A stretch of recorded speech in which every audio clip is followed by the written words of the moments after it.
Welcome to My Worst Date. I'm Cassie. I'm Keegan. I'm Christina. And we're surviving. Oh, man. It's been quite the week. We were just debriefing a little bit before we got on mic, but then I was just like, we should just start recording because I'm sure that our listeners have questions. Thank you all who have reached out to check on us during this. It's definitely been a surreal experience the last week with everything that's been happening in Los Angeles and all of the fires.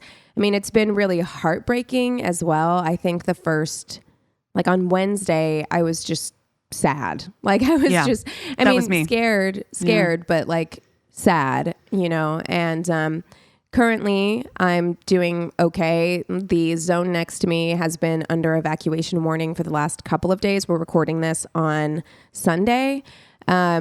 So I'm just keeping an eye on that, but like, it's weird. I've got like a lot of my stuff packed up, like my Cat's ready to go. My cats are ready to go. My pictures are up off the wall, you know, so that I can take those with me. It's just a weird experience. And just to put everyone's mind at ease, I would leave if we were under an evacuation warning. I wouldn't wait for it to become mandatory. But the truth of it is, all things considered, I am very, very lucky. I live pretty far inland. There's a highway like butted up right against me. There's a lot that a fire would have to overcome to like get to my apartment. Mm-hmm. But the thing that makes it unpredictable and scary are the winds, which can just like make a fire leap from one place to another very quickly. So it's not, I'm not in the clear, but all things considered, with people who are losing their homes, their livelihoods, their animals, I'm very grateful for the situation that I'm in. Yeah, and I'm far enough north that I actually hadn't really experienced what the winds were until I went down yesterday to help out our friend. I dropped off donations, and feeling the winds down there was insane to me, because like we're a little bit windy, but I think we're up on top of a mountain, like nothing is near us. And so coming down off the mountain and like feeling how strong those winds were actually made me like really emotional. Like I don't know how anybody's dealing with that, or how you can fight a fire that has that much fuel, you know? Well, yeah. I mean, and yesterday, because I went to our friend's house as well. So I was in the same area. So I know exactly what you're talking about in terms of winds. And the winds had started to pick up again yesterday. But yesterday was nothing compared to Tuesday and Wednesday. Like, I mean, Tuesday up to 100-mile-an-hour winds. That's insanity. Yeah, like, it was wild. Like, I was driving home from work. I left work as soon as my last meeting was over. My office is in Burbank. Mm-hmm. So I left there, and like there were trees that were down already. Like the winds were going a little nuts. I went to the store, and then I went home, and then I was sitting in my living room, and my cat Matilda was like freaking out because the wind was so loud, and I had my fireplace going, and you could hear the wind in my fireplace, like coming down through my fireplace. And then I saw it, like the lights were flickering, like the lights were starting to like flicker on and off. So I just got up and lit a bunch of candles, so that when the power went out, and it did go out, that like I was prepared for it. And my power stayed out for like 16 hours. Like it was out for a really long time. It's funny point you where don't realize how much electricity we use. Like I know that sounds so stupid, but like when you don't have power for an extended period of time.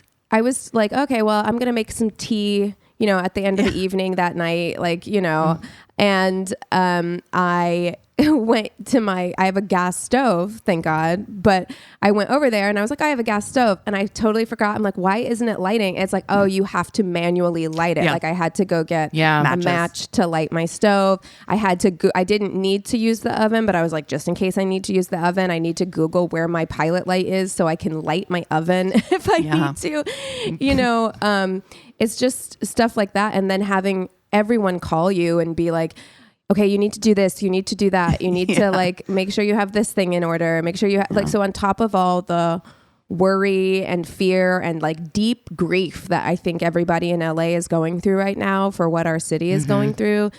There's also just the practical shit that you have to get together. Like I had to find all of my tax information and my birth certificate, my passport, all of my worst state tax stuff. I was like, where is all of this stuff? I need to gather it. I need to put it by the door so that if for whatever reason I need to leave, it's easy to, grab hold onto. And can I also say, like, it's been interesting. The biggest thing for me too that's been really kind of affecting my health would be going online and seeing all the comments from the rest of the country. There are an overwhelming amount of hateful comments. And I'm like, I'm not looking at that shit. The people who are talking about, I can't believe these people would leave their animals. You have no fucking clue what you're talking about. First of all, it's middle of the day, Tuesday afternoon. People are at work. They don't just leave their pets at home. They can't take their pets with them to work. So then by the time they find out, it's fucking devastating. Nobody wants to leave their pets. Like nobody wants to leave their pets. Like I don't think people understand how devastating, or they don't want to understand, because there's plenty of pictures. There's drone footage. It's fucking heartbreaking. The Pacific Palisades is gone. It is gone. Like everything there is gone. Altadena, which is a historically black neighborhood, is destroyed. Gone. People's entire livelihoods are gone, and you don't understand how fast a fire moves. Animals get scared, just like people get scared, and they might run off because they're scared of the fire. Right. You might not be able to find them again. Those families, I mean, I can't imagine if Matilda got scared and ran away from me in an emergency situation and I couldn't find her, the amount of panic that I would be feeling and guilt. And I'm sure that these people are feeling that as well. And I'm not interested in that. Like, listen, you don't have to like California. You don't have to like Los Angeles. Probably if you don't, you've never been here. So, you know, whatever your opinion. But, earlier this year, there was a devastating, or last year, I guess, since we're in 2025 now, there was a devastating a couple of hurricanes in Florida. I don't have to like Florida's politics to understand that the people of Florida deserve to be helped, that what they're going through is a tragedy, that's a disaster, that no one deserves to lose everything. Yeah. Like, grow up, you fucking sociopaths. Yeah. And it's not just like everyone's like, whatever, it's celeb homes, like they'll be fine or whatever. And that's not the case at all. Do you know how big Los Angeles is? Like, I know. The vast majority of people here are normal people, are just working hard. And you know what? Even outside of that, Paris Hilton doesn't deserve to lose everything. Correct. Like, just because she's Paris Hilton. Like, don't, like, it just is such a lack of empathy to be thinking that way. But you know what? I do want to say, because that's kind of leading with the negative, so many people have reached out to me. Yeah. Like, family, of course, friends, but also people who I haven't really talked to in a long time have checked in on me. We've had listeners check in on us. Like, there is so much good too. Like, I went out yesterday, I saw tons of people who were organizing drop-offs all over the city. Right. Lots of people collecting supplies. In fact, so many places have been overwhelmed with donations that there are things that they don't need right now, that they're not accepting donations for certain items, because this city has come together in such a powerful way. The people here, you can talk shit about LA like all day and understand there's a vapidity, there's a this or that or whatever. LA strong, baby. But when there's a crisis, the entire count, and by the way, LA is LA County. Like, and everyone thinks that. That's not just like like LA is LA County. So the Pacific Palisades is LA, the Valley is LA, Malibu is LA, Pasadena is LA. Like, and when something happens, everybody fucking comes together to take care of each other. And that has been a really, really beautiful thing to see. I agree. Thank you, everyone who has reached out. I will put some resources on our website with this episode for places where you can donate if you want to donate. If you're local to LA, there's a lot of mutual aid groups that have created Google documents that show, what areas need help, what kind of volunteering is available. There's one specific to Altadena. Yeah. There's specific ones. There's lots of GoFundMes. We talk about Daily Zeitgeist a lot on this podcast. Miles, who's one of the hosts of Daily Zeitgeist, he and his wife and son lost their home. They lost everything.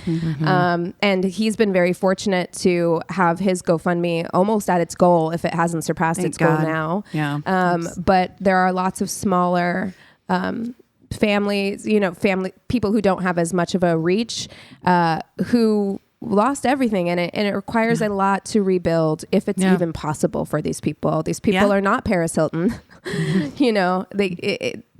They might not ever be able to rebuild, and even if they do, they've lost their photo albums. They're irreplaceable things. Absolutely. Yeah. So I will put that on the website if you want to check that out. Of course, you can always donate to the Red Cross, but I'll say that some smaller organizations are probably are going to be more effective in this kind of a crisis. The Los Angeles Fire Department is accepting donations as well. They are working overtime. Also want to shout out the fact that we have a lot of incarcerated people fighting these fires. 800, they've said. Yeah. So there's just a lot of really brave people out there doing the scariest job of all time right now. I cried when Mexico came. Devastating. Yeah. The number of times I've sobbed this week. The number of times I've just absolutely sobbed this week, and I feel so far away from it, but at the same time, like in my heart, LA is my home. You know what I mean? And feeling like you're just not able to do something hands-on, which is me. Like, I would be the one, like you guys are, like going to drop off things, like volunteering at the shelter. Like, I'll tell you, like the absolute unlocking of the fear, like of never leaving my home without my pets with me now. Like, it's so difficult. Like, you can't even, like, that's a whole new fear unlock that I've never, great. That'll be great for my anxiety.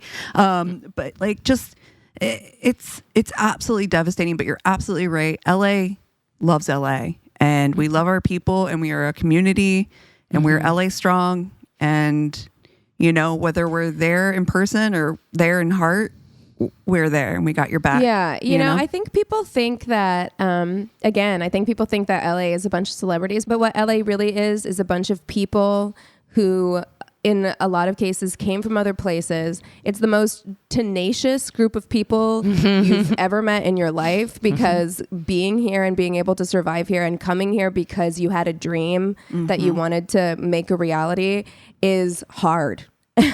So, I mean, these are the people you want behind you, because they're going to fall down. They're going to get back up again, because they've been knocked down a million fucking times. They've been told no a million fucking times, So, I've never been so proud to be an Angelino. I've been here. I just had my 14-year anniversary on the 2nd of this month.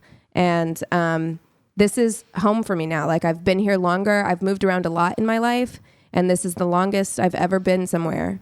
And so, I could cry right now, because I know what it's going to take for this city to rebuild, and that's just sad, Yeah. I feel the same way.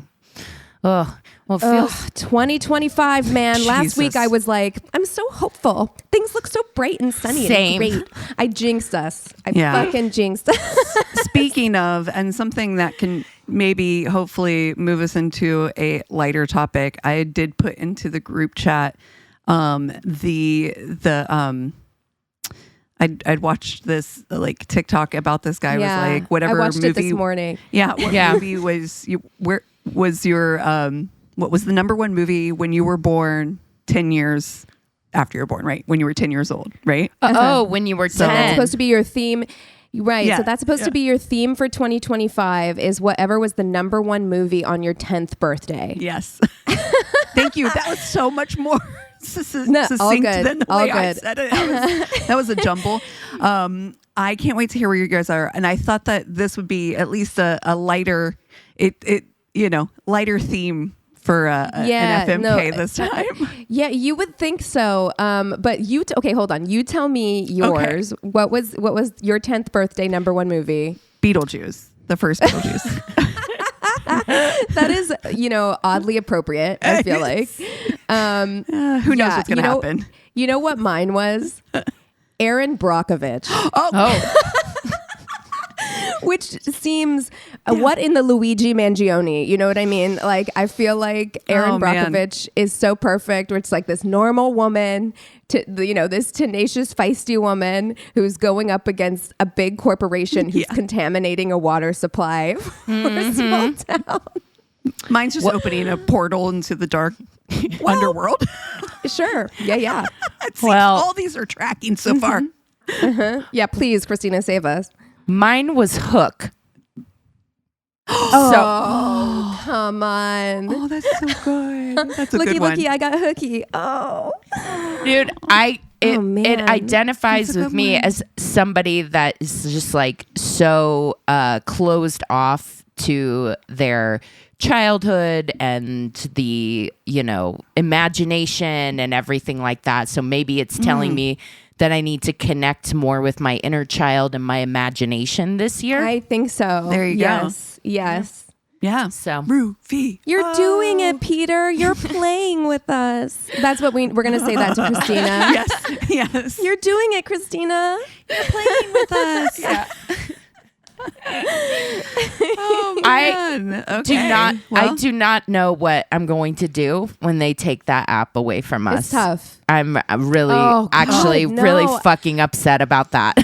So I actually really am too. And I know we had the conversation recently about like consumerism and all that stuff, but I did start I started a list of things to buy on TikTok Shop before they take that app away from me. I know. Because I'm like, there are things that I've been eyeing forever. And I'm like, I have so much time to buy these things. And it's like, no, you don't.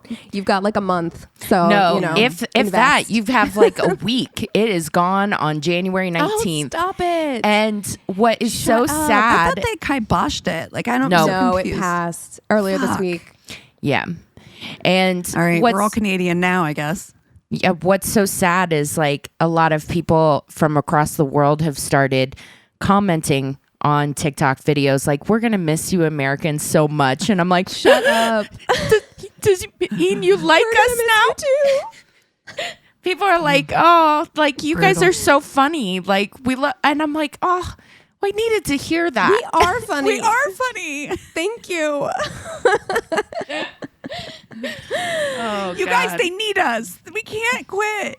Oh my God. Oh God. Look, I can't. You know what? I can't even face that.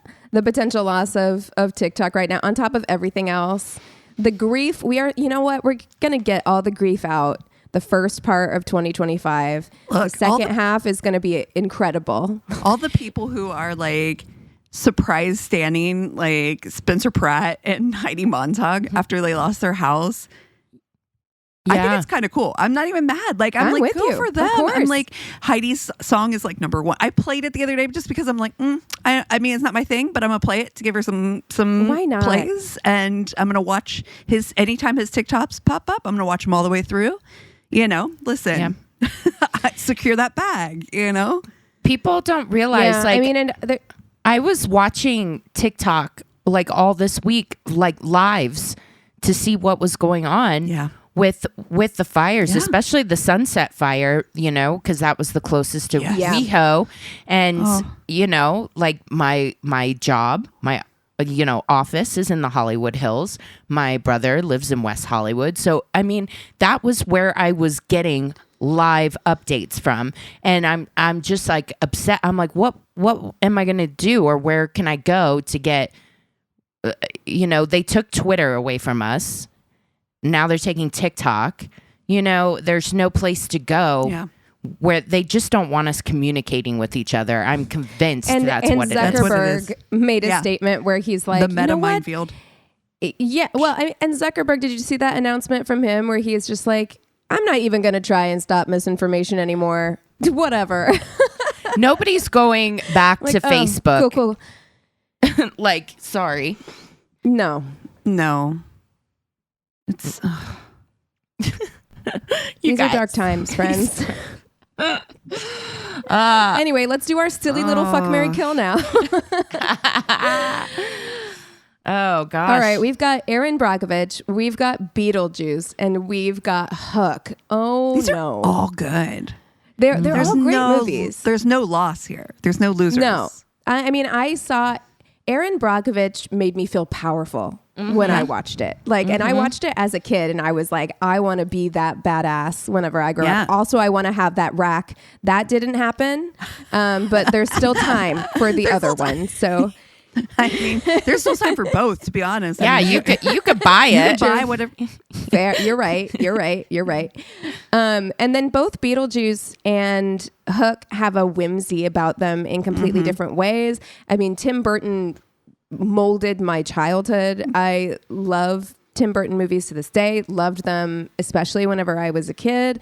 And Hook, I mean, Hook is a comfort movie. Hook I can watch at any time, and it will make me feel good. Hope it will make me cry like tears of, you know. You know what? I think that makes me kind of know what I'm going to do then. Okay. Yeah. Because I'm going to marry Hook. And it was already on my radar to marry because Hook is always going to be there for you. It's hopeful. It's positive. It's going to remind you of the good in the world. It's got, you know, like, that's what I want. I want that. I want to come home to that at night. Yeah. It's got a big heart. I'm going to fuck Erin Brockovich, though. Mm-hmm. Yeah. I'm sorry. Hello. Maybe the hottest that Julia Roberts has ever. And Julia Roberts has looked hot in many things, you know, but like something about her as Erin Brockovich, just this like sassy woman who takes no shit, is on a mission and wearing just like the teeniest, tiniest clothes that look amazing on her body. Yeah. Hot. And she's a badass bitch, like you said. Yeah. Right. So with the best hair. Yeah. I hesitate, but I think we could be friends. Maybe. Yeah. I mean, chaos. Maybe. Chaos in that situation for sure. Could be good chaos. Who knows? Yeah, it's that friend who like you always kind of dread when they call. You're like, I don't really want to see them. But then whenever you do go out with them, you have like the best time ever. But you're also like, please don't call me again for another 2 to 3 years. Yeah. You're like, why am I floating? Shake, Sonata. Oh my God. I agree, Cassie. I think I'm going to do the exact same thing. I thought for a minute about marrying Erin Brockovich, but I am listening to the universe tell me that Hook needs to be the vibe for me. And I also just think I'm somebody that is always going to be too work focused anyways. So I think me and Erin Brockovich wouldn't have any fun. So I should marry a Hook. Yeah. But I would have a lot of fun fucking Erin Brockovich. So. Oh, definitely. Right? You know, I wish I could be in like a polycule with Erin Brockovich and Hook. I think we would balance each other out really nicely. Be definitely the weirdest polycule ever. I'm not gonna lie. It would be weird. It would be weird, but you know what? Sometimes weird works. Sometimes you need like then why not just throw Beetlejuice in there with him? No, that might just take us just too far left. You know what I mean?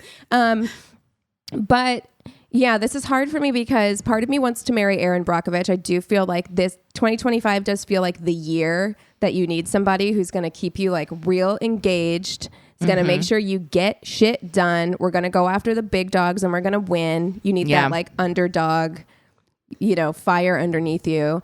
So part of me really wants to marry her or marry that movie, but that's going to get exhausting for a full lifetime of that. So here's what I'm going to do. I'm going to have an open marriage with Hook. And then I'm going to date Erin Brockovich. I love that. You know, Hook is my full time. Yeah. That's my home dog. Home. Your primary then- partner. Mm-hmm. Exactly. But I'm going to date Erin Brockovich. We're going to go on dates. We're going to like organize together. And we're going to have great sex. Yeah. So that. Yeah. And then Beetlejuice. Yeah. Beetlejuice can be my once every couple of years, we're going to have a wild night out and drink way too much tequila friend. Yeah. Beetlejuice party. That's right. Oh, I love that. Well, you guys want to take 5 and then we'll come back with stories? Yes. Sounds good. And we're back. Okay. I have the Tainted Love this week, so I will kick us off with stories. This is a pretty short one. Okay. I'd just broken up with my boyfriend of 3 years and was totally heartbroken. Couldn't imagine my life without him. It was my first proper relationship. And I was out one night and bumped into my year 11 boyfriend who I dated for about 3 months. Anyway, we get chatting and it turns out he's just had a devastating breakup too. For some reason, we think it's a good idea to go on a date. So both of them have just had major post breakups. heartbreak. Great timing. Yeah. Misery loves company. I had in my 20s. I get it. Maybe this is fate. Yeah. I had in my 20s somebody that that it was just like bound to happen. When we were both sad, we would hook up. It's my sad boy hookup. Everybody needs one. Exactly. I really do believe that. So we catch up for a drink, which turns into 2, then 3, then about 12. Oh. Anyway, we're Escalated quickly. shit-faced drunk. We're shit-faced drunk walking home in the really bougie suburb he lived in. And suddenly we both just started crying about our exes. Like full on wailing. Crying where you physically can't stop. Oh, that's tough. Just 2 of us fucking drunk 20-year-olds just openly bawling our eyes out. I love everything about this. Yeah. Then suddenly a light turns on and a man comes out in his undies and is like, look, it sounds like you've both had your hearts broken and that sucks, but some of us are trying to sleep and the entire street can hear you crying.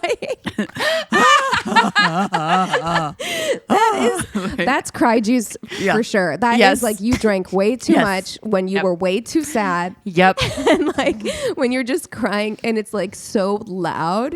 That is by yourself behavior. You know what I mean? That is not like middle of the street behavior. It's like you've drank so much that you also can't hear very well.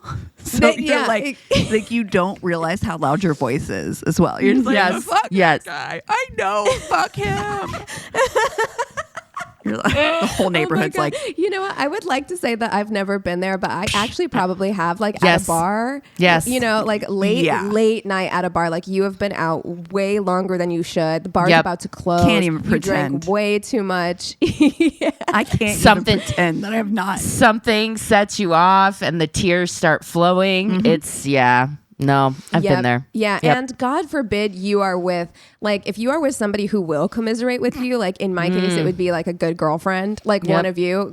Especially, I really do feel like, especially you, Cassie, like if we were both really like upset, we would just be egging each other on, escalating, getting louder. Yes. Just call me gasoline. We're going to go there. And you would be. You'd be like, fuck that guy. You know what? No, he's such a piece of shit. Like, honestly, I can't believe you put up with him as long as you did. What a fucking garbage can. Like, no, seriously. I'm here for this. Amazing. Years later, I bump into the same guy in London, weirdly. So we tried again. This time, just coffee and a walk in the park. Better. About 10 minutes in, a bird shit on his head and I didn't say anything. I just couldn't stop staring at the bird shit on his head and it was so awkward. I kept thinking about how he would go home and see the shit on his head and be so embarrassed. And be like, why didn't you say anything?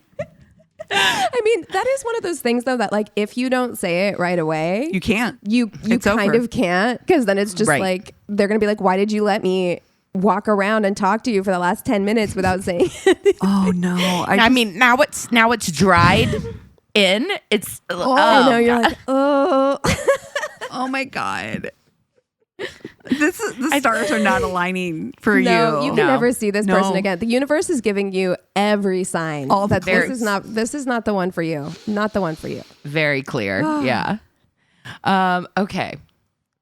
Mine says, this was before I was 30. I met a fellow college student online. We went to the same campus, but had never met one another before. She seemed cool, so we met at a park. We walked around the park for a while, and she's nice and attractive, so I asked if she wants to get some dinner. She says yes and chooses Burger King. Okay, whatever.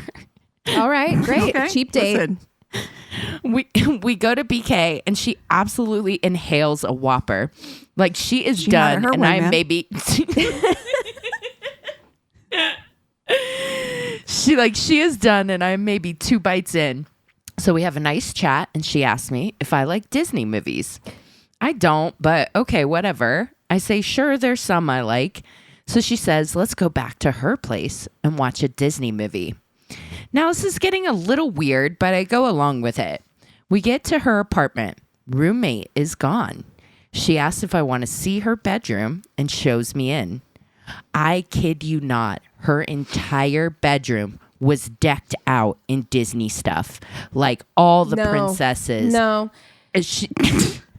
It felt like she Is she was 12? As someone who likes Disney, Same. that I like Disney. Same. I'm not ashamed of it. I like Right. going to Disneyland. Same. Like if I want something comfy, I will put a Disney movie on. I don't have shame No. about that as a Right. grown ass woman. But Decor? I'm Might not be where I draw the line. decorating my room. Like that was me when I was 8. I had that phase already. Yeah. I'm not doing that now. And I do think too, if you're like a dude going into a girl, like it feels like it would be off-putting, right? Because it would feel like a Oh, little yes. girl's Yeah. room, right? Yeah. Yeah. Weird. Yeah. Yeah. Ugh. Yeah. So he's like Actually, all it the should be off-putting. Right. Right. Yeah. So it felt like she was 20 something going on 10. She asks if I want to see Sleeping Beauty, and I say, okay, while actively wondering if a SWAT team is going to burst through the door. Oh. Truly. Legit. Yeah. Sleeping Beauty comes on, and she recites every word of the movie, complete with singing along. And I realize that she doesn't seem to know I'm even sitting next to her anymore. Dude. This is uncomfortable. This is so So- awkward. Awkward. And also I like Sleeping Beauty. I haven't seen it in a while, but yeah, that's a Yeah. that's a Disney That's not the one I would movie. pick. If Yeah. somebody was coming over to watch a Disney movie with me, it wouldn't be Sleeping Beauty. What would it know? be? I need to know now. I Mine's- don't know. Like if Moana, is that what you're gonna say? Mhm. Yeah, Moana makes is a sense. good one. Or like pick one that's like, I don't know, Wall-E or something. If you're Yeah. gonna have like a guy over, Yeah. you know, that one feels like one that's a little deeper that you can talk about. Yeah. I mean, but I don't want to cry either. So True. That's why I didn't say Up. yeah. Oh, Jesus. Exactly. We're not starting a date Yeah, with Up. no. Can you imagine No. the first 20 minutes? You're both just you're my date where you're Yeah. just bawling. No. But also, regardless of what movie you choose, Disney movie or not, it's really fucking annoying to watch a movie with somebody who's quoting 100. the entire thing. Like, what? Right. We're not watching 100. Which this is why I didn't movie pick now. Step Would Brothers. be- I was about to ask, what would be your movie? For me, it's Silence of the Lambs. I rewatched Silence of the Lambs recently, and I had to restrain myself from Why? Quoting Why it. restrain yourself? from Go for saying it. all the quoting the entire movie. Were you in a know. theater? No, I was in my home. Quote away. Mine would be Zoolander. Here's a Step Brothers, Cassie, Yeah. and I Zoolander. was just gonna say or Zoolander because I could totally quote the shit out of both those movies. There Yeah. we go. We have our next FMK. Or Super Troopers. That one too. Oh my god. I love Super Troopers. 'Cause Seriously. I'm a So 20-year-old then- boy. Right. About a half hour in, I'm desperately trying to come up with an excuse, but the phone rings and it's a friend of hers. I hear her say, "Oh, I have someone over right now." And I take this chance and say, No, invite them over. I'd love to meet your friends. Friend shows up with a cadre of other friends, and I basically introduce myself with a "Welp, I gotta go," and greeting and get the hell out of there. So, yeah. Wow. Woof. Yeah. He's like, Yeah, that's too deuces. Where's that? Because where do you see that night going at that point? No, I'm not banging to Sleeping Beauty. I'll tell you that much. Oh, no. That's not happening. That feels Can so you imagine? wrong. Oh, no. No. That's a very strange and when you know mix. if you know the words to all the movie, how distracting. Oh yeah, 'Cause in no. the back of your Yeah, head, you're you like, oh my can't. God, that's this part. No. Yeah, you cannot No. fuck to a movie that you know that well. No. There's no way. I would be distracted in that situation. The other guy, 100%. The other Yeah. guys. The same way, like I couldn't have sex to the Hamilton soundtrack. You know what I mean? Like I Oh. would be like the whole time. 1776. No. Stop. in the room where it happens, huh? Oh Okay. my God. All right. So my story's a little long, but it's worth the journey. So please put your seatbelts on, sit back, relax, and enjoy the ride. Never told this story, and I'm married as fuck now. So here goes. I keep seeing the TikTok confessions, and I've held this one in for a long time now. I was 19 and recently single. I got on Tinder just looking for a hookup, which I hadn't done before. I found a cute guy that was close. We text a bit and agree to meet up at the mall. You always know it's going to at the mall. Dude, 19, just fresh adult. Oh my God. Meeting for a hookup at the mall. I want to know what year this is too. I know. Well, it did say recently single. Oh, and Tinder. So, I mean, it had to be. Oh, Yeah. okay. Yeah. So it wasn't 1997. Got it. Exactly. I get there, meet him outside. It's going okay. He's a cocky asshole that's in the army, but he's really cute and definitely what I was down for because I knew dumb me wouldn't get attached. You're like, this is great. No feelings, just fucking. As we're leaving, he lets me know that he'd be dropped off and that I'd have to drive. First red flag. I drove a beat up old pickup truck and it was not anything I wanted to give a ride out of that day, but I say yes with like a dumbass. We get there and right off the bat, I realize that this dude lives at a home with his parents or some kind of family. And she says red flag, but I'm like, if you're in the military and you're maybe just home visiting, I don't see that as red flag. No, Right, yeah, no. me too. Not necessarily And also, anyway. Yeah. Also, if he's around her age and stuff too, in this economy, I mean, I Truly. don't find that to Yeah. be. Yeah, that's what I was gonna say. It's less and less of a red flag Yeah. lately.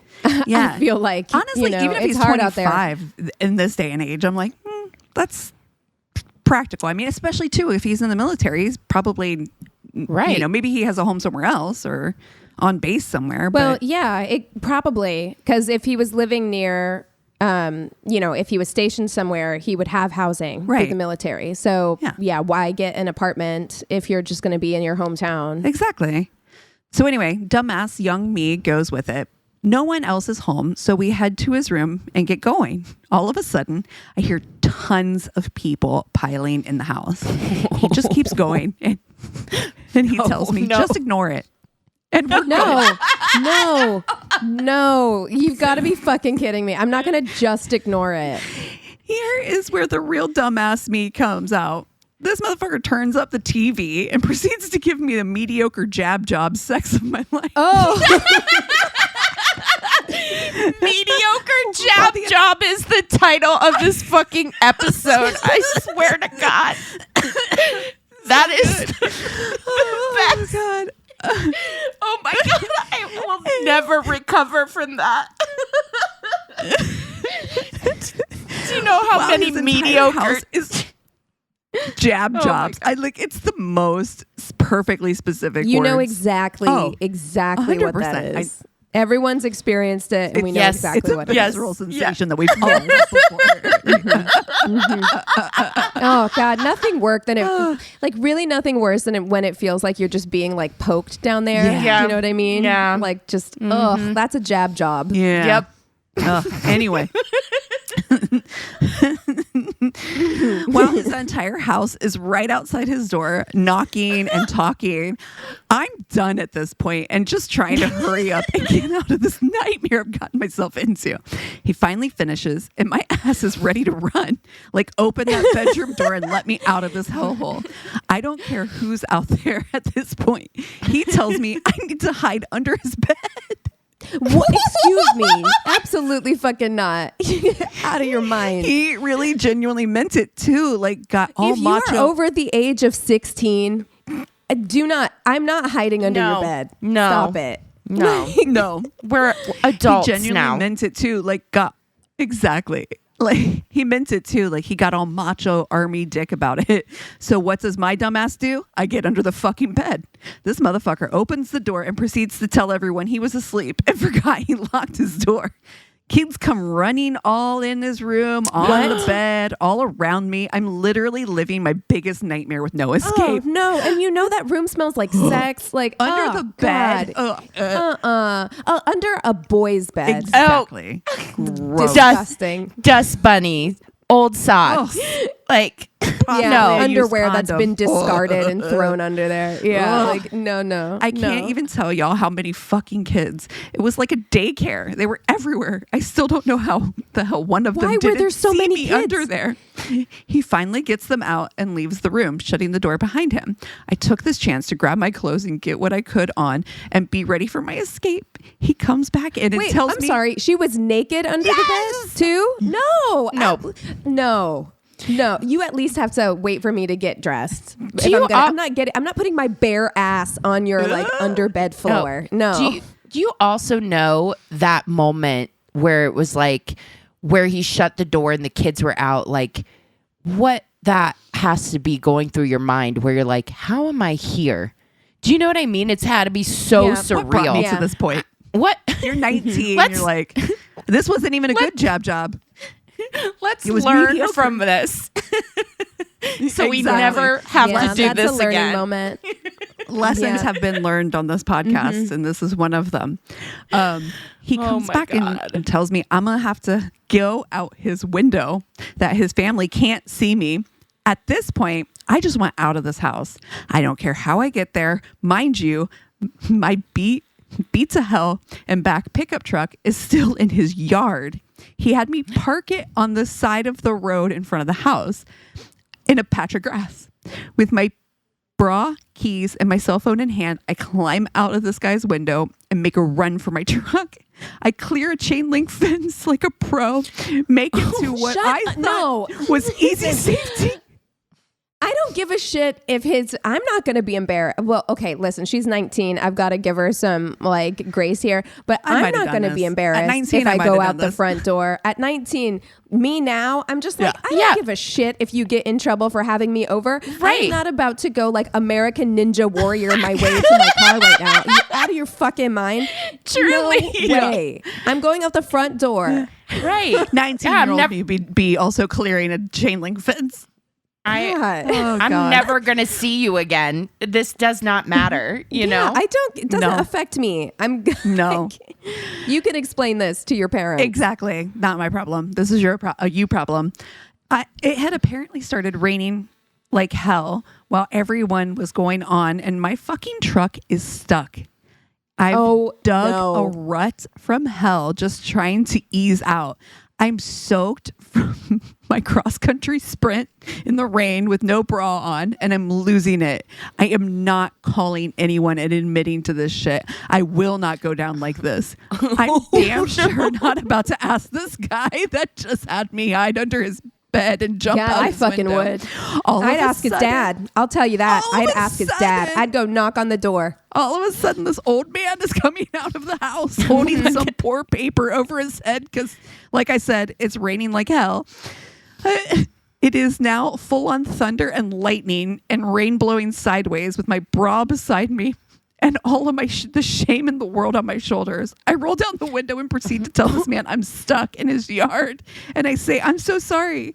He didn't ask a thing. He just said, I'll push you drive. He pushed me out like some senior citizen superhero. Oh my God. Oh, God. First of all, this guy's a piece of shit that he didn't go out there and help his dad push that truck. Honestly. Right. It was horrible. And I can still, to this day, see him standing behind me on the road, absolutely covered in mud. Oh my God. No. Knowing damn well I just did what I just did in his house. I swear to y'all, I was not stopping that truck till I got home. I'm finally on the road and I'm just trying to process everything that's happened. When, to beat it all, my gas light comes on.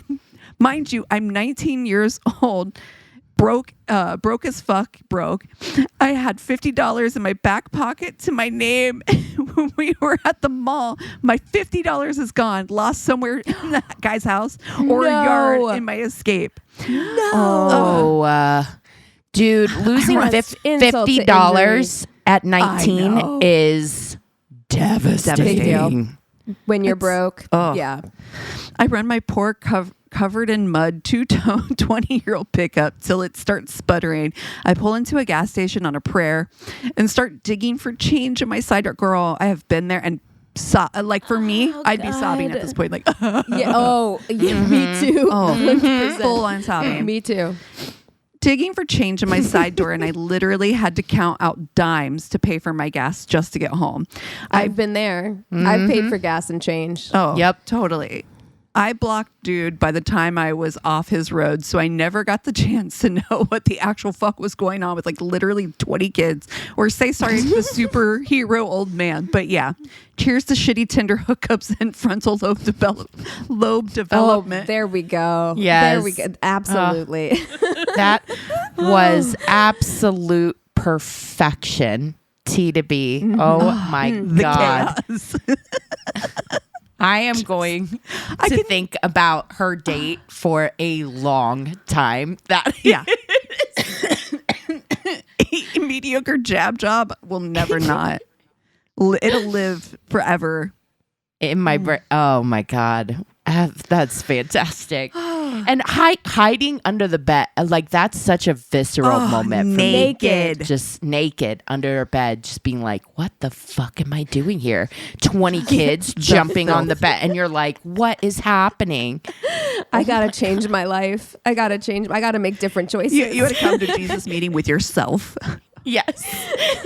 I'm gonna enroll in school. I'm gonna enroll in school. Yeah. You know what I mean? Yeah. Yeah. Maybe my mother was right. I can't live this life any longer. It's not for me. Oh God. You have to be 19 to have that story. Yes, that's a very 19-year-old story, because I would love to ask her like if she would have done the same thing now, because I do think me at 19 probably would have been like, yeah, okay, whatever, like go out the window.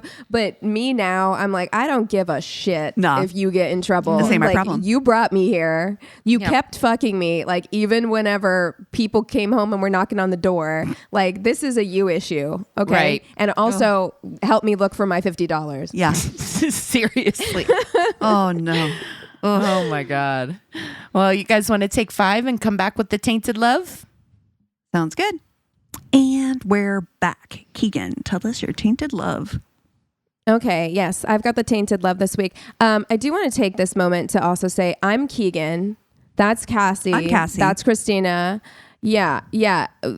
For some reason, we've been doing this podcast for like 6 years and people still get our voices mixed up, which is wild to me, because I feel like not only do we sound very different, but we all have very different ways of speaking. So, just so you know, this is Keegan talking right now, who's about to do this Tainted Love. Yeah. All right. So, shifting gears, this Tainted Love is a real bummer, and I'm so sorry. Okay, so I'm going to tell you the story of Carly Ryan.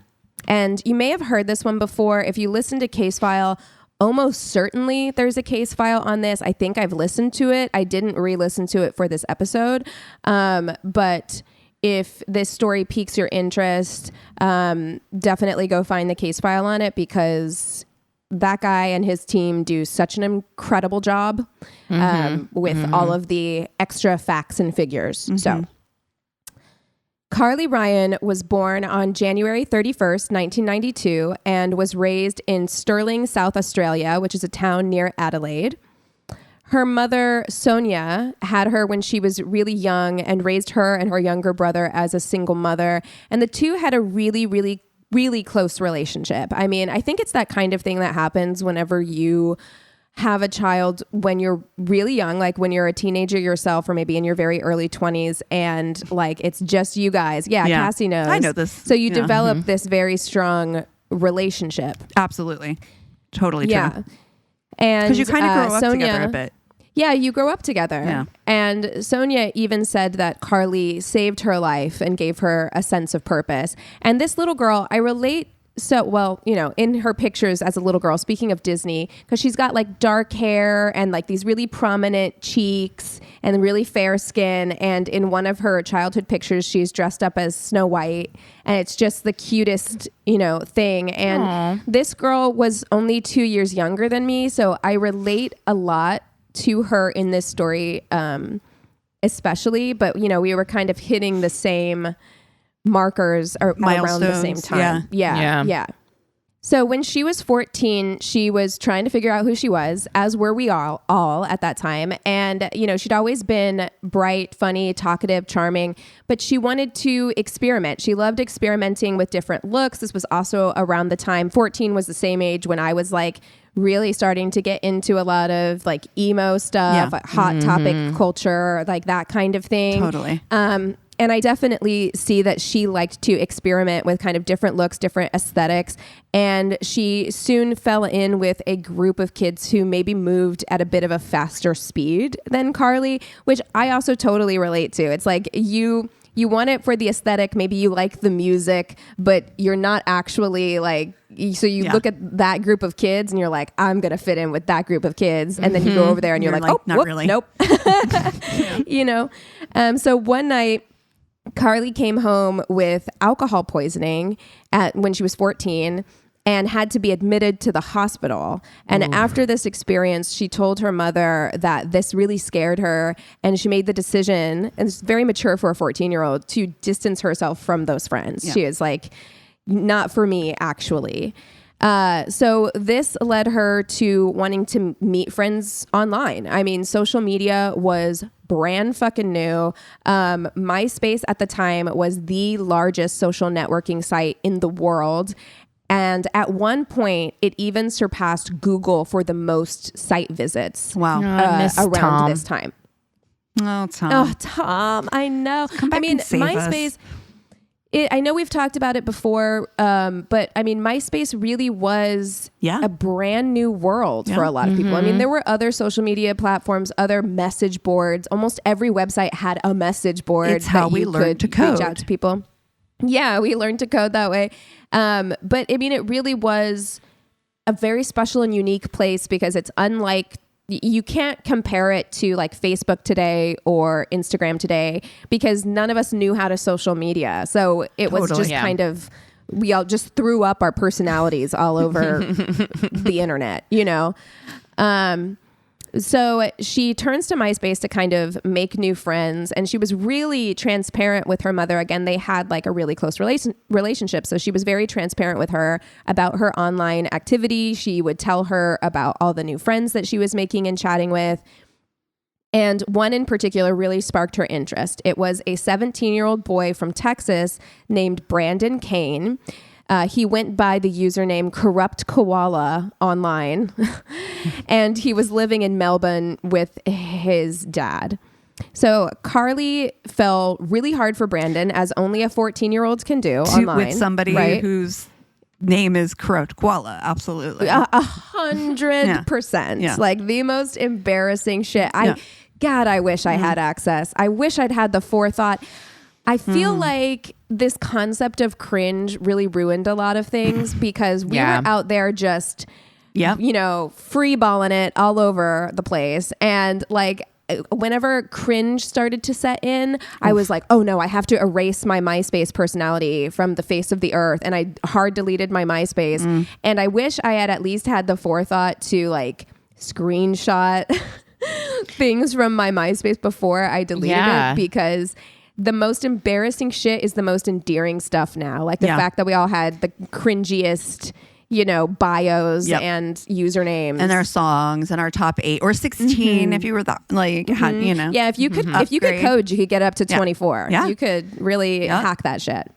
Oh, and the thought that I put into ranking my friends and acquaintances. Wow. Brutal, ruthless. I can only imagine. It was like a weekly update too. Like if you fucking pissed me off like during the week, oh, 100%. Oh my God. Do you know how many girl fights started because one girl started dating a guy and then he became the number one on their MySpace? Oh my God. Like when you get demoted as a best friend for a man, for a boy, oh my God. The drama that MySpace started. I swear to God. Okay. We were different people. Yeah. Yes. So she falls for Brandon, and she would gush to her mom about him. And Sonia was initially worried about this because like her daughter's 14, this kid is 17. She's concerned about the age difference. So she would keep an eye on things. She would read their interactions over Carly's shoulder, check that nothing unusual was happening. And she didn't really see anything alarming in what they were talking about. And she even asked that Brandon call on the phone, which he did. And this is the time before FaceTime or any of that stuff, but you could still use a webcam. So she was like, can you have him turn his webcam on? Like just have it on while he's typing to you so that I can see him. So he did that and she found nothing out of the ordinary. It was just a teenage boy typing at his computer. So the two talked about normal teenage things, hopes, dreams, music, traveling, just like the normal shit. Brandon even reached out to Carly's friends who seemed to like him as well. And soon they had officially begun this like long distance relationship. Brandon's father, Shane, seemed to approve of the relationship as well. He would often comment on posts that the two would make online, just like supporting the relationship. And Sonia was actually initially approving of this because Carly had always been missing a father figure. And this guy seemed to be like a positive father figure type force in Carly's life. In January of 2007, Carly was planning her 15th birthday party. And she called Brandon to invite him. She's like, can you come down from Melbourne to come to my birthday party? And she was disappointed when he told her that he wouldn't be able to make it. He was going to be in the States, so he wasn't going to be able to make her party. But he did suggest, because at this point the two haven't met in person, but he did suggest that his dad, who was going to be in the area for work, he worked for a security company, and was like, he's going to be in the area for work. Can I give him your present and he can stop by and like meet the family, meet you, whatever. And Carly is actually excited about this. She's like, she's had no in real life kind of like IRL connections with Brandon yet. So I think I know the story now. That's possible feels like a in into his life. So she's very excited about this. And so she tells her mom, she asks her mom and puts Shane on the phone with her mom. And he introduces himself and asks if it would be all right if he swung by the party. So Sonia is hesitant about this, but she ultimately agrees, provided that Shane meet in a public place beforehand, prior to the party, so that she can like suss him out and, before bringing him to her home. So she meets Shane. She described him as fairly unremarkable. He's got crooked teeth. Other than that, nothing of note. He and Brandon had told them that he was a former Army officer who now worked for a security company as a security guard. So he shows up to the meeting in uniform and shows Sonia his badge from the security company. So she's like, okay, well, he is who he says he is. So, okay, like you can come to the party. So when he arrives, he not only has a pause. Yeah. First of all, why does he pausing. need to go to the fucking party? Just drop off the gift. Right. You have the gift. You don't need to make friends or nothing. You don't got to be at the house. Right. We'll meet you But I pick up think the gift. Bye. Good. For Carly, I think she wanted to meet Shane. Like, this was someone who she had developed an online relationship with. This had been going on for about 18 months. Wow. So, like, her conversations with Brandon had been going on for over a year, and Shane had been there as well. And he'd commented on things. They can meet, but they don't have to be at her house for the party. Like, what does a grown adult need to be at this party? Yeah, I mean, I think that there were other adults I'm there. I think this at this point. Yeah, but, absolutely. You know, but I think there were other adults there. I think Carly's family was there. Sure. Probably aunts, uncles. So I think that they'd been talking to this guy, Sonia as well, had been interacting with them online for over a year. So, and her daughter was quote unquote dating his son. Like, maybe she wanted them to get to know each other. Like, again, hindsight is 2020, of course. Right. So when Shane arrives at the party, he not only has a gift from Brandon, which he gives to Carly, but he also bought her over $400 worth of clothes, jewelry, and other items that she had wanted. Such a red flag. Like, as if I was the mom, like, I'd be like, why are you spending so much money on my teenage daughter? Yeah. That would be so sus. Yeah. Ooh. Yeah. During the party, Shane stuck really close to Carly, and Carly wanted to make a good impression on her boyfriend's father. So she didn't seem to mind. She didn't say anything about it, but his behavior became progressively more possessive throughout the evening. He seemed to get upset when Carly was interacting with a male friend, and was described as throwing a tantrum when he found out that this male friend was actually Carly's ex-boyfriend. And he threatened to tell Brandon. He told Carly, man. He's like, no. But he told Carly, he's like, I'll tell my son that you were talking to your ex-boyfriend or whatever if you, unless you agree to never speak to that boy again.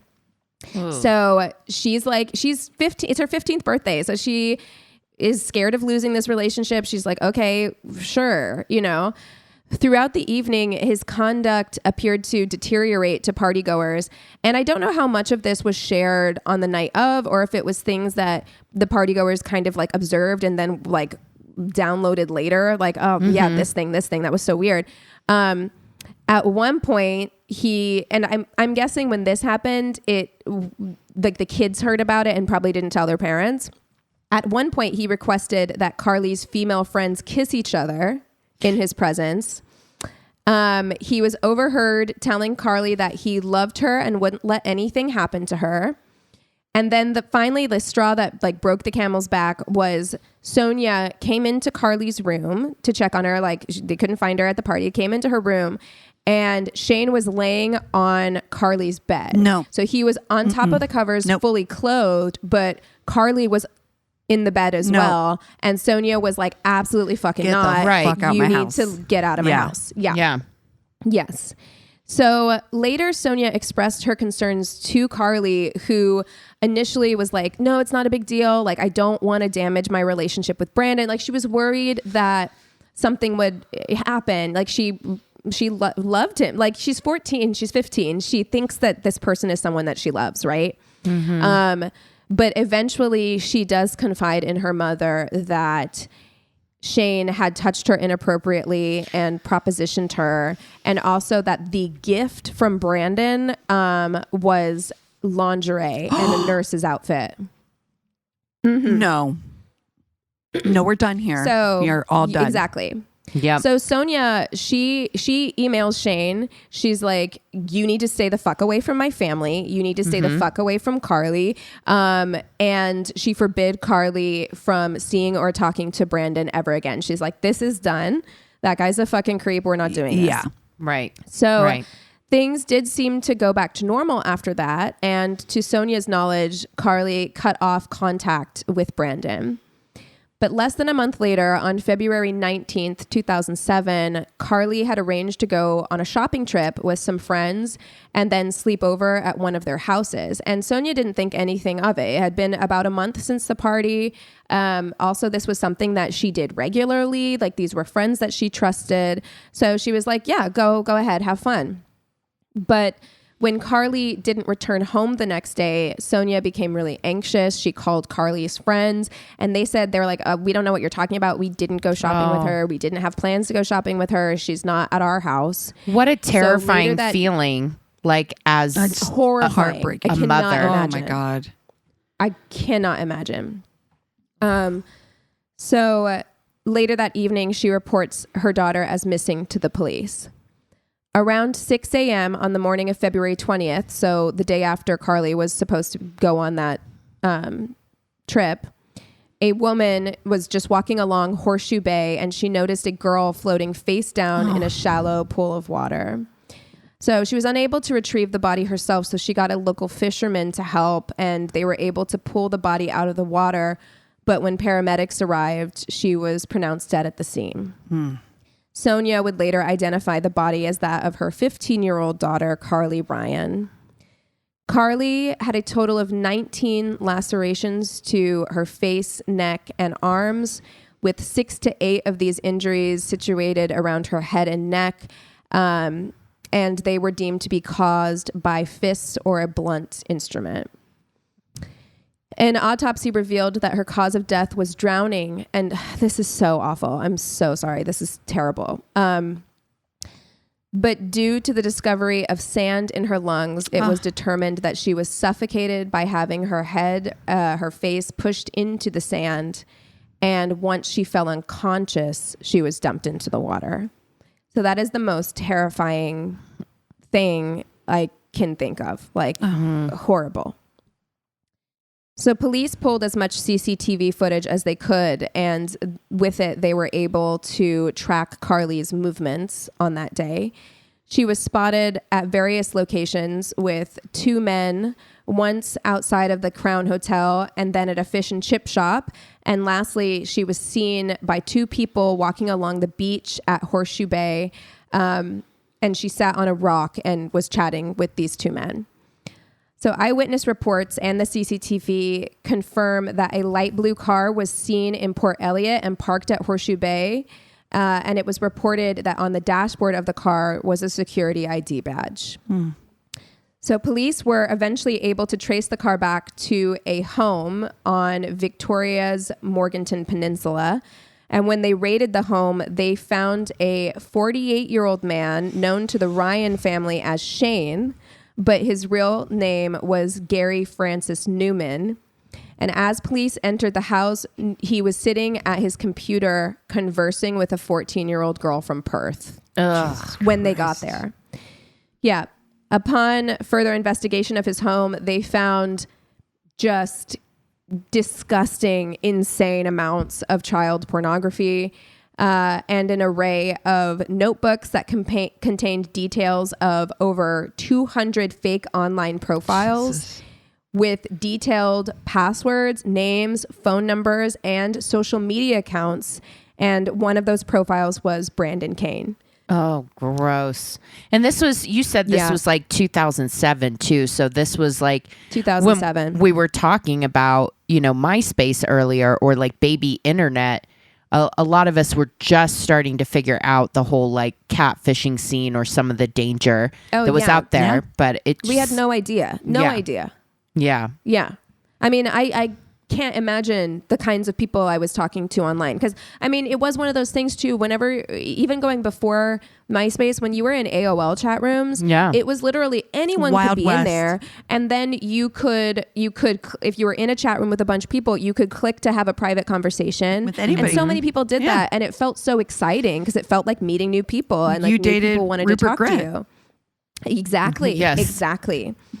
But I mean, truly, it was like, I don't even want to think about who 11, 12, 13-year-old me was talking to when I thought I was talking to like boys on the internet. Yeah. Yeah. Well, and then we were like, our parents are so stupid. They don't even know about this. Like, Yeah. I mean, it's really upsetting. So Newman was a divorced father of 2, and the Brandon Kane persona that he used to groom Carly for 18 months had been carefully crafted to mimic her interests. So he observed her. He found, because again, we had our whole lives on there, like everything that we liked, every bit of music. So he would pick bands that he knew that she liked and say like, oh, that's my favorite band too. So he very carefully and meticulously, it was very deliberate what he was doing. Carly was not his first victim. He had tried grooming a girl in America, but she stopped speaking to him when he turned the conversation sexual. He groomed another 14-year-old girl from Hong Kong who agreed to meet with him. When she stood him up, he threatened to find her and leave her, quote, looking like packaged meat. He initially tried to go after one of Carly's friends, Ashley, but when she stopped speaking to him, again, when the conversation turned sexual, he turned his Brandon persona onto Carly.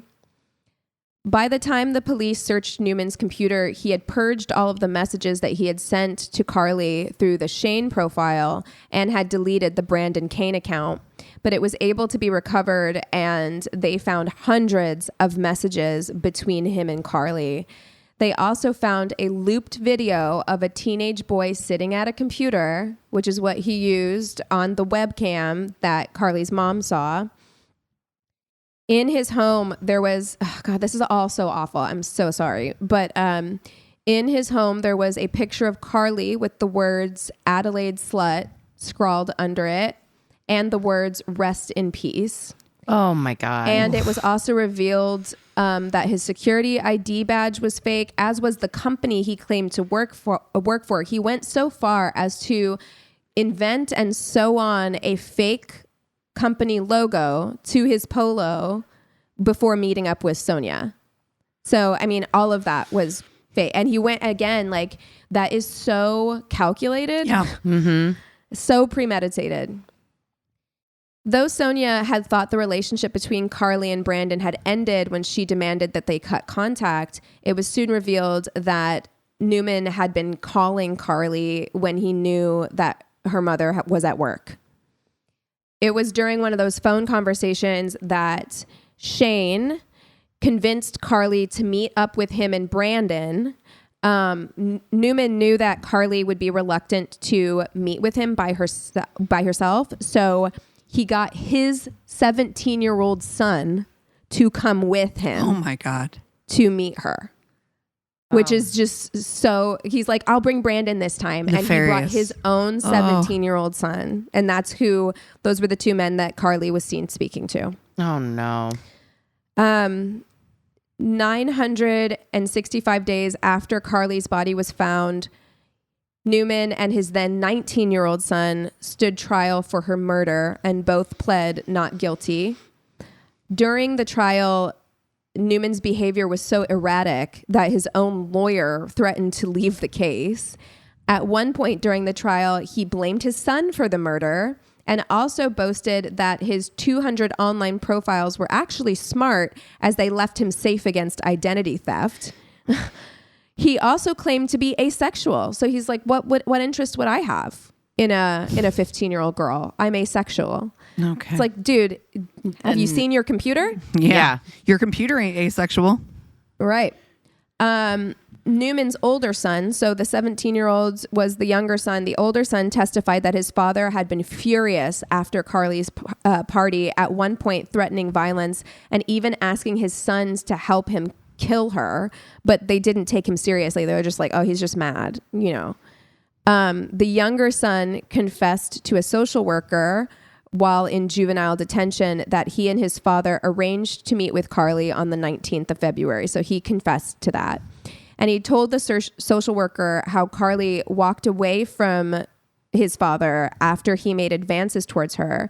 And when she walked away, he pounced on her, punching her to the ground, and then proceeded to attack her and push her head into the sand. Jesus. Newman and his then 17-year-old son, so he had his son help him pick up Carly's body and discard it in the shallows of Port Elliot. On top of all this evidence, a latex glove was found at the scene of the crime. In one of the fingertips was Newman's DNA, upping this case to premeditated murder because he brought gloves with him. Yeah. The jury found Gary Newman guilty of first-degree murder, the first-degree murder of Carly Ryan. He was sentenced to life in prison with no parole for 29 years. Upon hearing the verdict, he showed no reaction. His son was acquitted of all charges, and his identity remains suppressed. At the time of the murder, his 17-year-old son had been living in foster care and had only returned to live with his father a few months prior. Oh. So he had just moved back in with his dad. That's so devastating. I mean, as horrible as it is that a 17-year-old boy took part in this crime, I mean, he was a victim too. Absolutely. In a lot of ways, yeah. you know. Mm-hmm. Carly Ryan was the first person in Australian history to be murdered by an online predator. And because of this, Carly's mother, Sonia Ryan, has dedicated her life to ensuring the safety of minors and that they're protected from online predators. The Carly Ryan Foundation is a nonprofit charity created to promote internet safety. In 2013, the foundation began lobbying for a legal change to improve the protection of minors online. The foundation also created a smartphone app called Thread, which is a personal safety app that can be installed on your phone, allowing the user to send an alert should they find themselves in any form of danger or need of help. In 2017, Parliament passed that bill that Sonia had been lobbying for, passed a law to give police more power to protect children from online predators, and it is called Carly's Law. The change will make it a crime for an adult to use a carriage service to commit an act in preparation for or planning to cause harm or engage in or procure sexual activity with a minor. And importantly, an important distinction is that it will also include those who misrepresent their age online, because that's such a big issue. It also allows authorities to take action against predators sooner. So before they do anything, they're able to take action, which means that they can infiltrate, like I said, offenders before they commit an act. That was a copy and paste, obviously. And with harsher consequences, with a maximum of 10 years in prison before they even commit the act. Good. So it really helps to, prevent people from even wanting to try it, And I saw this just before I started recording, so I didn't research into it, but Carly's Law did actually impact laws in the United States as well. It changed some of our legislation over here.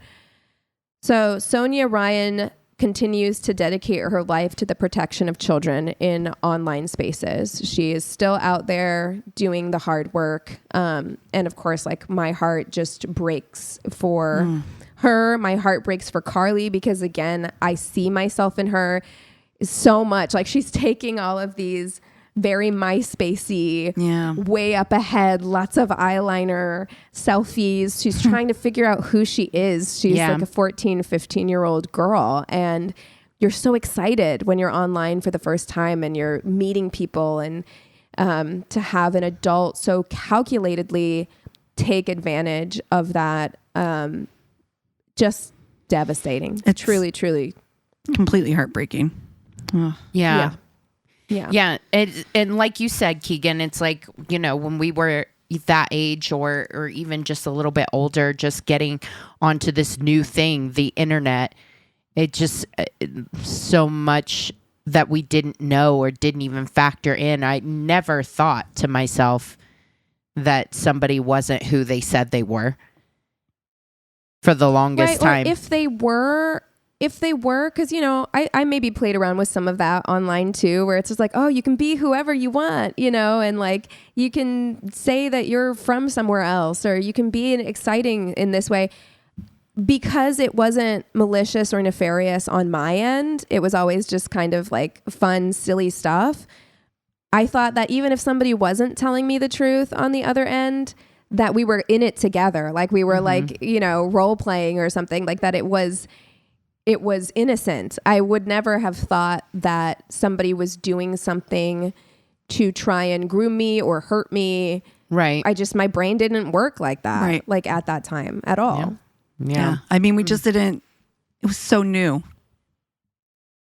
Yeah. We just didn't know. And that's why it was so important, like this case was groundbreaking because it really highlighted like, oh, this is a thing that can happen. And there are people who see this new avenue. There are predators who see this new avenue that they can use, and they're going to. I mean, he had notebooks full of profiles and passwords, and it was so devious. And I think that really shocked people and scared people. Yeah. Ooh, well, thank you for sharing that. And I mean, I'm glad that, the silver lining of this case is that there is more knowledge that this thing can happen and people can be more cautious and safe, but also that it changed legislation to actually help to prevent some things like that from happening. So yeah, absolutely. Yeah. Absolutely. Well, what are you guys watching this week? Well, you know what? Actually, I am rewatching, and Cassie, you're going to love this. And I feel I have no shame about it because the world is literally on fire. Literally. I am rewatching The Vampire Diaries. Yeah, girl. I was like, I just need something like kind of like good and interesting, but also like kind of silly. Yes. And like of a time as well. Like that show came out in like 2009. So it's very, very stylized of a time vampire shit. And I'm like, this is perfect. Have this on while I kind of passively doom scroll. Great. Yeah. Yep. I read 2 more books. One I told you about, Keegan, that I was like, you were gonna love this book. Oh yeah. Now I gotta look. It's on my Goodreads. I remember you told me and I saved it, but I can't remember. I read Listen to the Wedding People. That was actually really good. That was one because that one's on my TBR and I have not read it yet. But that was one that you recommended. Yeah. I'll be honest, like the first 3 chapters, I was like, ugh, I don't know if I'm gonna like this. I don't know where this is going. I don't know, so it took me like 3 or 4 first 3 to 4 chapters to be like, ugh, and then I was like, okay. And then I couldn't stop listening to it. Oh, okay. Yeah. I'm in. Okay. And then First Lie Wins was really good as well. I really think that's right in your wheelhouse. I read that one. Oh, or I listened to that one. Yeah. Yeah. So good. Yeah. That was I really like good. that one. I'm listening to Darling Girls right now, and that one's a thriller. Maybe that's why I wanted to do this. Like this, Carly Ryan has been on my list for a long time, but maybe that's why I decided to do it because it's Australian. So I'm listening to it, and the narrator is Australian, so I just have an Australian accent going in my ear. It is good, but it is about child abuse. So she's dark. It's a thriller about it's a thriller about kids who grew up in foster care in a abusive situation. So just know that. I don't know. Yeah, that one might not be for me. Yeah. Well, what about you, C? I've rewatched Severance this week, getting ready for season 2. Oh, yes. I watched the sneak peek last night. Apparently the reviews are like season 2 is amazing. And because it's been 3 years since season 1, I was like, I remembered the big stuff that happened, but it was good to get a reminder. People don't give Ben Stiller enough props for how good of a director he is. That show is... That sneak peek for season 2 was like, I was like, how did he even shoot this? It was so well shot. He definitely deserves his flowers because that show is so good. Yeah. So I'm very, very excited for season 2. And I've started reading James by Percival Everett, yes. Definitely recommend. I am loving it so far. It's a retelling of Huck Finn from the point of view of Jim. And it's amazing. I definitely recommend. So yeah. Oh, love it. Okay, great. Yeah. Well, hey, if you guys have something that we should watch, if you have a terrible date story, if you want to reach out and just say hello, go to our one-stop shop of a website. It's myworstdatepodcast.com, and we love you so much. Cheers.